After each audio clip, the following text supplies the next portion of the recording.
Hey guys, what's really going on out there in the real world, eh? Holy! I just got up, set my alarm, ignored my alarm, apparently. So I'm awake. Yup. Just sucked back a coffee, had a bowl of Lucky Charms, and now I'm on the high quality H2O to make sure I hydrate here. That's how I do her with the water. Go to the buck store and you buy a 2-liter jug. It's supposed to be meant for mixing like juice or something, I guess. But I just take the top off, fill it with water, and it's the biggest drinking glass you can ever have at your desk. It's freaking awesome.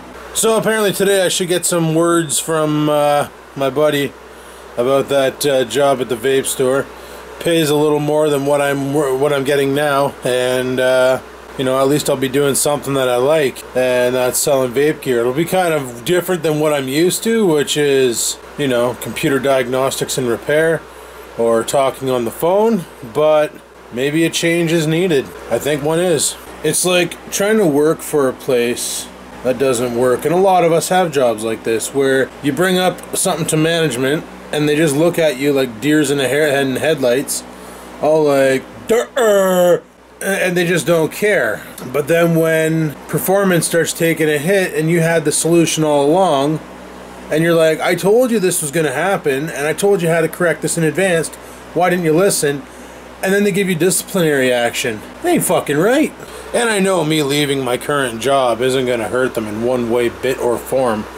Because, honestly, they don't care. Like, they get, every 4 weeks, they have a new crew of 20 come in for training. 5 maybe make it through the training and end up getting jobs full time. So if I were to walk tomorrow, yeah, it would suck until this Friday when they have the new crew come on the floor. And then the same 4 weeks from this Friday, or actually 1 week from this Friday, we have another crew. They have 2 training crews in action right now. So that's a potential 10 people. So, like, I know, like, me walking out of there won't be no badass move. I'm like, oh, I'm leaving the company high and dry. No, I'm just a fucking peon on the, or no, what they're called? No, a pawn on the chess floor, on the chessboard, if you will. I'm a nobody there. Like, I don't hold the company up. I just take calls and produce happy customers like everybody else in there. So I know it's not going to be some like, yeah, I'm fucking leaving. Like, I'm leaving you fuckers high and dry. Blah, you're all going to fall apart now. No, they won't. They'll be fine without me. It's just when you're working somewhere and your thought is I can't wait to go home because tonight I'm drinking the rum from the bottle. That's never a good thing. See, the only thing I'd be losing out on with losing this job that I have now is benefits. But here's the kicker. I've been there for a while now, and I still haven't gotten a the drug card, which is for your medications, for prescription medications, which you're supposed to get like 80% off on. And any information about the dental plan or the other benefits packages. So, hell, I haven't even got my discount card for the Chamber of Commerce. And I put in a request for those a month ago. Was told they'll be in when they're in. Like, really? Scamper's new favorite spot, back of the chair. Anyway, it's time to get the frig out of here. Let's go to work. Oh, that air is nice and brisk and cool. I'm sure brisk and cool are same, but whatever. All right, well, let's get off to work. Put in our time today, and yeah, that was I've been putting a lot of pros and cons into this versus that, with working at the vape store versus the call center. And obviously one of the cons is there's no benefits, but like I said, I currently don't have benefits as it stands. So, like I said, I've been waiting for my card for the drug plan. I've been waiting for my card for the discounts, because they promise you all these great discounts on the wall of shame, or the wall of fame, whatever. And it's like, yeah, you get, like, you know, discounts here, you get discounts off your insurance, your car insurance, but I'm already getting an awesome rate off my car insurance. And I called in to claim the discount, and they're like, actually, it would cost you more if you claim this discount. And I was like, oh, well then I never called. And they're like, exactly. And I said, okay, cool. You know, the prescription plan, it would be something that would be nice to have my hands on, but you know, apparently you got to work there a year before you actually see the card because of the turnaround rate. So it's kind of brutal.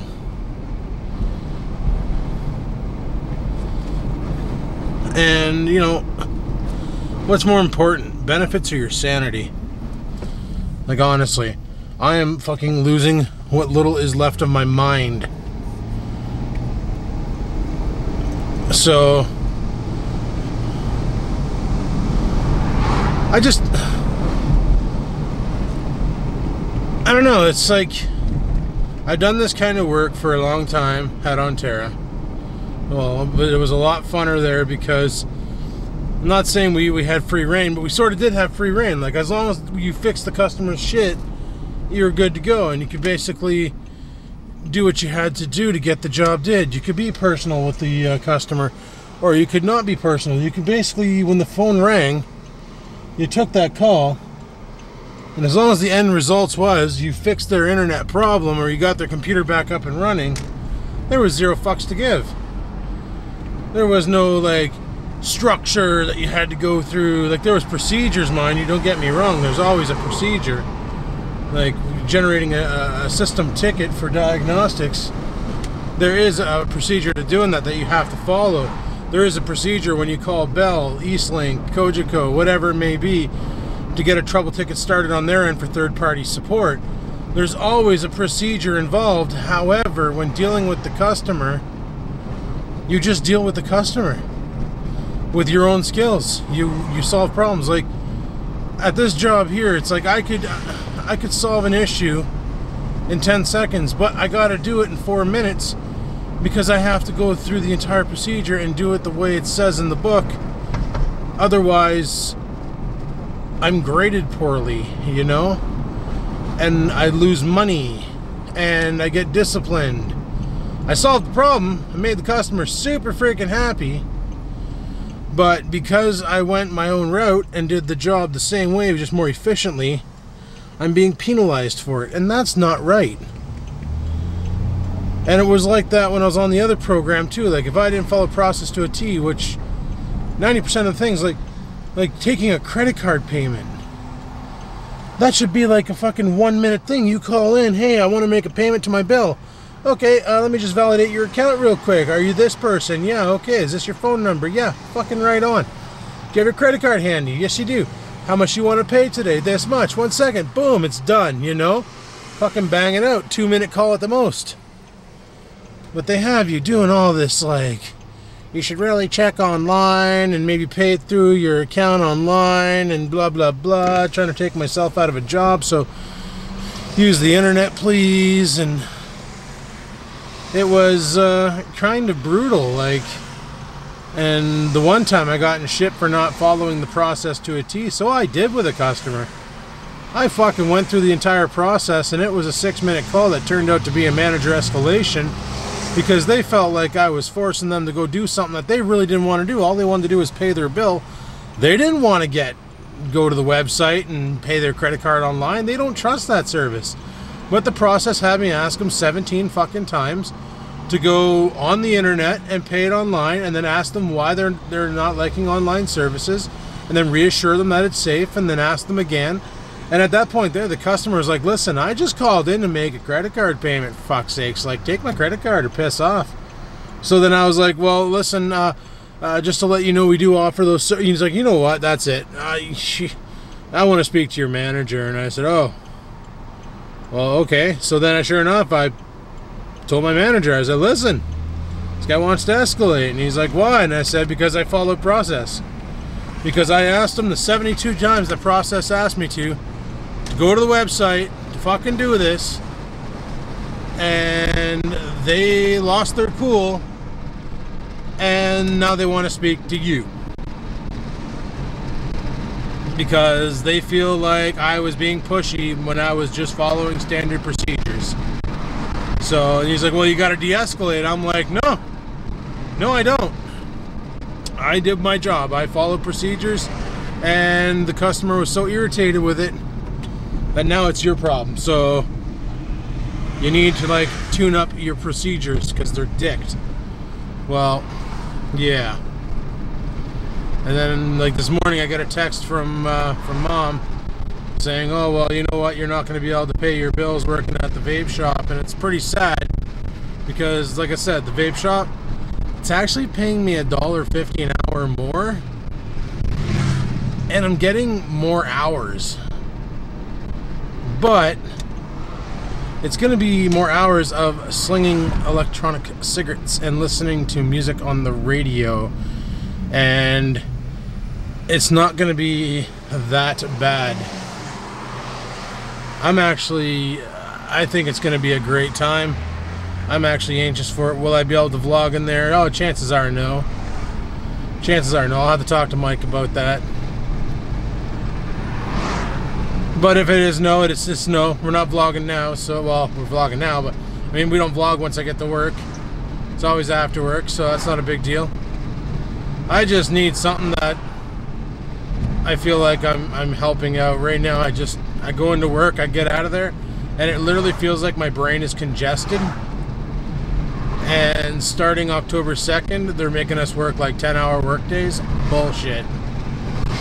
So 9.5-hour days, Monday to Friday. Like, that's, yeah. No thanks. Anyway, people, I'm almost at work, so I will chime in later. Peace. Holy sweet Jesus, Murphy, I need to get around the D-vape juice in my monitors. Nope. My windows. Anyway, guys, it is freaking 8 o'clock. We are done work for the evening. Oh my God, brain congested. Blah, blah, blah, blah, blah. Blah, blah, blah. Anyway, let's go home. I don't even know what I'm gonna do for dinner tonight. We're just gonna do. Oh, I really don't want to be in this lane.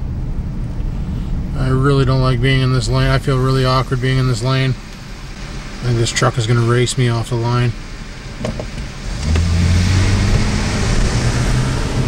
You can't beat a G6, because I'm like a G6, bitch tits. Okay, we're doing 60 and a 50. 60 and a motherfucking 50. 60 and a motherfucking 50. But, yeah, today was, I guess, a good day at work, but, you know, I made it through it. Nobody died. Pretty good. Other members on my team, however, they wanted to, lose their shit on the phone. The one person I was sitting beside, she had a doozy. She had a customer. I could actually hear her customer fucking losing his shit on the phone to her. And you could tell her temper was about to erupt and shit would have hit the fan. But all in all, not a bad day. Glad it's over with. Got a new batch of noobs coming out. I have one guy Y-cord with me. Basically what that means is it's like a splitter cable. All they can do, well, theoretically all they can do is listen. They can't talk as long as they're on mute. Well, the friggin' kid starts flapping the friggin' mute, full move, like the mute, unmute button. Like he's got like ADHD or something, and he's got fidgety hands. So he just starts friggin' flapping the switch, and I'm like, you know, the customer comes back and goes, I'm sorry, I'm having a problem hearing you. You're cutting in and out. And I'm like, what do you mean I'm cutting in and out? And then I could hear tick, tick, tick, tick, tick, tick, tick. And I look over and there's this guy. I'm like, what are you doing? And he's like, oh, sorry. I'm like, no, stop that. And then we get back into the call and it happens again. I look over, he's doing it. I'm like, I'm just going to put you on hold there for a quick minute. Okay, ma'am?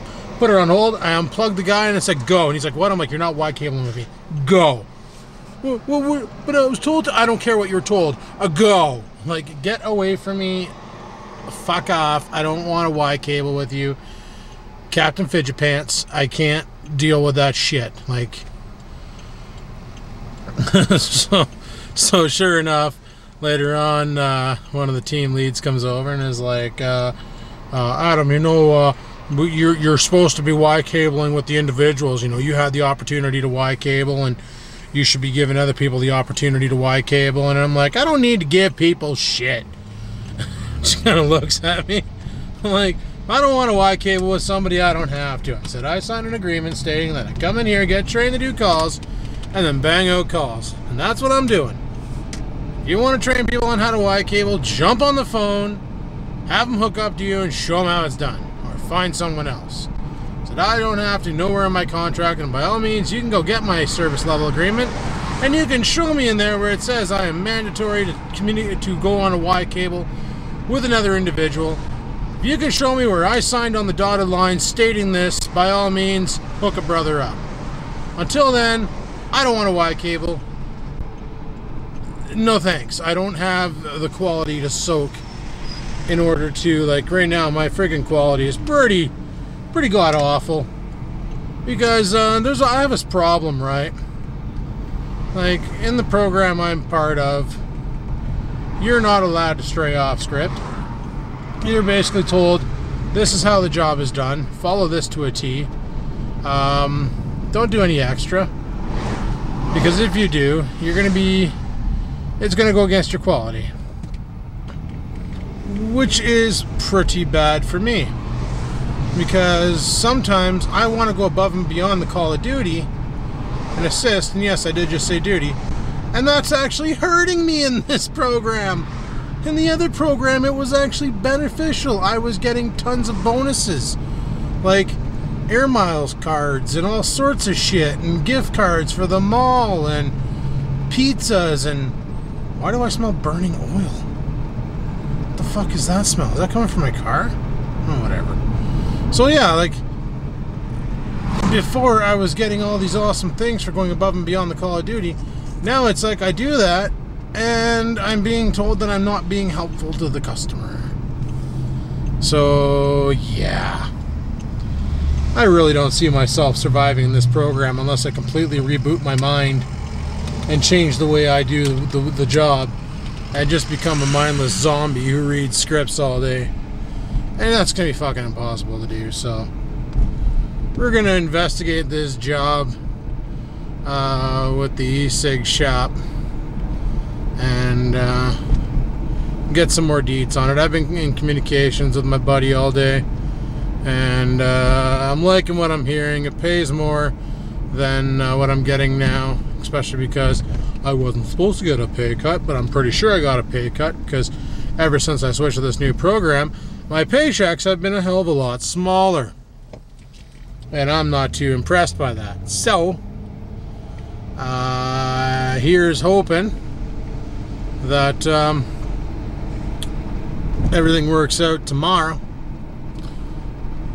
Here's hoping everything works out and we can move on to this other job. Now mind you, I don't want to just leave the call center, burn my bridges and tell them to eat a bag of dicks. I'm not going to do that. I'm not an asshole. I'm going to give them a notification or whatever it may be, explain to them that I got another opportunity and I like to you know, give her. And I've seen other people there who do that. They leave, and if something happens at the other opportunity and they need to go back, they actually get rehired back on. So worst case scenario, I should be able to get rehired back on if, you know, the shit proverbial shit hits the fan. So I guess we'll have to wait and see what happens and then go with it. So tomorrow we'll get more information and go from there. So I think tomorrow, yeah. But as for tonight, I'm almost home and I'll chime back in later. Peace. Alrighty, well, I just fired up the microwave because I'm going to make myself some crab dinner for dinner. I'm going to go upstairs, put El Dirty on charge, and tonight we eat craft dinner. I don't know what else I'm doing tonight. Probably going to get to bed early. My brain feels congested. Maybe I need a beer. Alrighty guys, it's dark as frig out. I came home, made craft dinner, ate craft dinner. Craft dinner was good. And sure enough, I jump on YouTube, and what do I come across? A video from Kid Behind the Camera saying our stalker is back. So from what I gathered from that video is it was a while, maybe you guys remember a while back, like, well, a lot of you probably don't, but some of you do because you've been here since the beginning.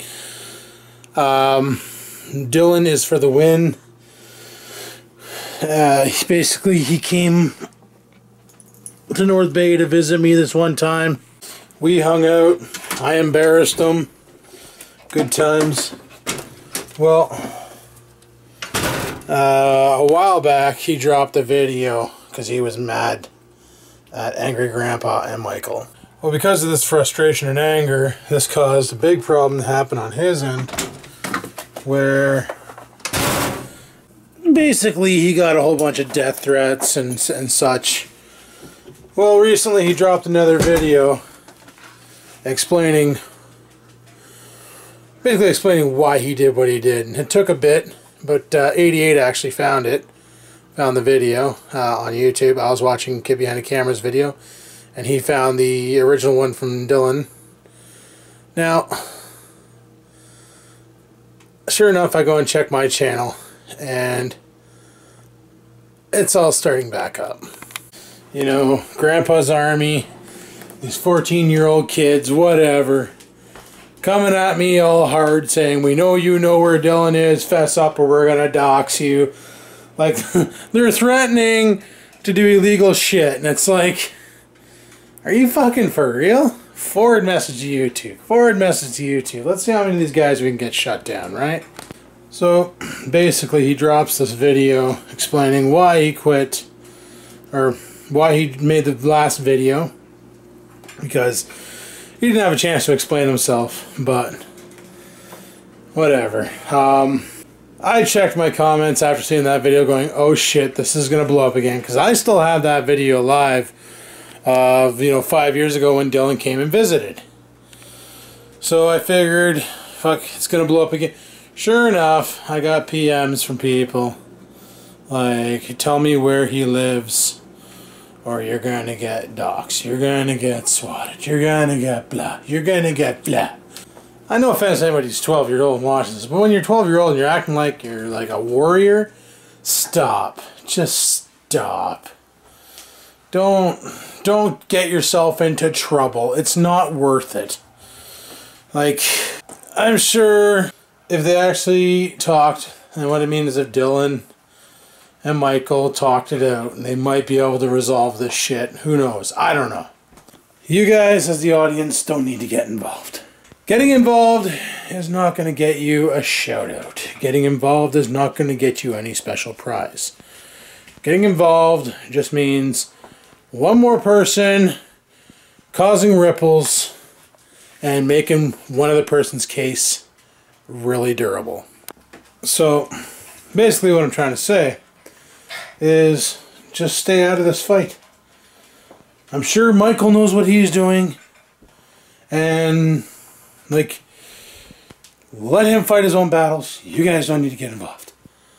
Pretty sure he knows how to take care of himself. And getting a third party involved like me, that's just stupid. Honestly, I told this story before. I met Dylan back in 2011, and I didn't even meet him. He was a guy on YouTube who was watching my videos. He liked my videos. And at the beginning of March, I said, guys, you know what would be an awesome birthday present? Is if I woke up on my birthday and boom shakalaka, I had 1,000 subscribers. Well, Dylan heard that and he said, you know what? He heeded the call. He gave me a shout out on not only his channel, but he had a buddy with about 10,000 subscribers on a channel.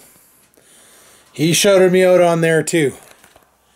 And when I woke up that morning, the next morning, my iPhone wouldn't turn on because it was overwhelmed with emails, because I was stupid and got an email sent to me every time I got a subscriber. So I was overwhelmed with emails. I was overwhelmed with, like, I turn off the phone, turn it back on. It would overload with emails again, fail, turn it off, turn it back on.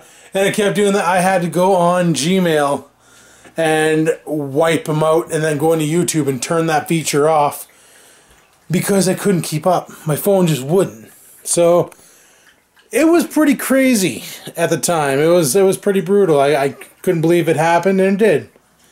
And I was really thankful for it. And I was like, holy shit, bud. Big, big thanks. I don't even know you. Like, this is awesome, you know. He got me from 600 subscribers up to like 3,500 overnight. Just done. 3,500 new subscribers. It was amazing. And this was a guy who didn't know me. I didn't know him. He had a lot of subscribers on his channel. His buddy had a lot. They each had different audiences. He did me a favor. Did me a solid. Later on that year, he came up to visit. We hung out for the day. I embarrassed him outside a little bit because he was looking at a girl across the street. And sure enough, I brought attention. She looked over. She knew we were talking about her. Dylan went bright red cherry tomato. You know, and that was about it. That's the one and only time we hung out. We talked a couple times on the internet after that about shit, but nothing ever like what's going on now. So the stuff that's going on now, I'm not related to it, guys. Alright? I met him once. We hung out. End of story. From what I gather from the guy, he doesn't make a fuss about someone unless he has an issue. People are saying, oh, he's only doing this because Angry Grandpa never gave him shoutouts. Well, you can watch the videos. You can watch the videos. They give him shoutouts in the videos right on the damn channel. Hey guys, we're doing the condom challenge, and oh, this guy here, this is Dylan is for the win, and check out his shit, and link will be in the description, and there's a link, so now it's easy to click on it. They gave him tons of shoutouts. It's not about shoutouts. It's about stuff he saw when he was there, and he really didn't agree. And even he will admit this, and I think he does in his video. He's a loudmouth. And when something really irks him, he has no problem beaking off about it. So that's basically, probably most likely what caused him to drop the first video, and most likely what caused him to drop this video. So, is the guy at fault? Probably shouldn't have done it. Maybe Michael's right and he can seek legal action. I am not involved in it. I found out tonight when I watched Michael's video. I was like, holy shit. And then 88 found the other video. I watched that one, went, holy shit. And was like, fuck, I wish I was somehow in contact with Dylan. I'd like to know more about what the fuck's really going on here. But not really. He basically disappeared off Facebook and YouTube and Twitter and the Google Plus and fucking Chatterbait and all those other sites. Hey, he gone. He gone. Well, if you find the videos, you're going to notice they're not even on his website. There's like 4 or 6 of them floating around out there, and they're on different websites, so there you go. But anyway, I'm just letting you guys know that I'm not involved with this shit. I'm aware of it, but I'm out.